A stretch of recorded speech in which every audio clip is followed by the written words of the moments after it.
जिस तरीके से पहलगाम में हमारी हिंदू बेटी बहनों के सिंदूर को उजाड़ा गया आतंकियों द्वारा, जो पाकिस्तान द्वारा प्रायोजित था, आज मैं सरकार को, केंद्र सरकार को, मोदी सरकार को और सेना को बहुत बहुत बधाई देता हूं कि उन्होंने जिस तरीके से ऑपरेशन सिंदूर चला करके पाकिस्तान के उन 9 ठिकानों को ध्वस्त कर दिया जो आतंकी ठिकाने थे, जहां पे आतंकियों को ट्रेनिंग दी जाती थी।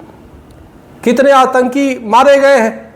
जिन आतंकियों ने संदेश भिजवाया था बहनों से कि तुम्हारे पति को मार दिया, तुम्हें नहीं मारेंगे, तुम जा करके सरकार को, मोदी जी को बता दो। आज मोदी जी ने बता दिया। सवाल इस बात का है, मोदी कोई व्यक्ति नहीं, मोदी एक देश के चुने हुए प्रधानमंत्री हैं जो देश का प्रतिनिधित्व करते हैं। और कोई भी आतंकी अगर इस तरह से चैलेंज करेगा तो वो किसी भी तरीके से स्वीकार्य नहीं है। आतंकवाद के 0% टॉलरेंस देश के लोग और देश की सरकारें अब करेंगी। अब मूड बदल चुका है। पाकिस्तान इस बात को समझ ले कि जितने उन्होंने पाला है आतंकियों को, स्वयं वो समाप्त करे, अन्यथा भी तो 9 ठिकानों पे 9 देवियों को ये सैल्यूट दिया गया है। हमारे यहाँ 9 देवियों की पूजा होती है और 9 जगह जो 9 आतंकियों के ठिकाने को उड़ाया गया है, वो देवियों को सैल्यूट है। वो देवियों को कहीं ना कहीं देवियों के प्रति श्रद्धांजलि दी गई है। जिन देवियों की हमारी बेटी बहनों के मांग को उजाड़ा गया, सिंदूर को उजाड़ा गया, उनके पतियों के प्रति श्रद्धांजलि है।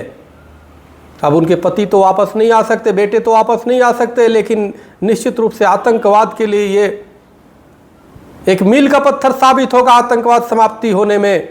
आज अखिल भारत हिंदू महासभा, संत महासभा की तरफ से हमने माननीय प्रधानमंत्री, देश के रक्षा मंत्री राजनाथ सिंह जी को पत्र लिख करके हमने कहा कि इस ऑपरेशन सिंदूर के बाद आवश्यकता पड़ने पर अखिल भारत हिंदू महासभा, संत महासभा के देश के लाखों हमारे कार्यकर्ता युद्ध भूमि में आतंकवाद के खिलाफ उतरने के लिए तैयार है। जब भी आवश्यकता पड़े सरकार उसकी आदेशित करे। हमारे लाखों कार्यकर्ता पूरी तरह तैयार हैं। हमने आज पत्र भेजा है सरकार को।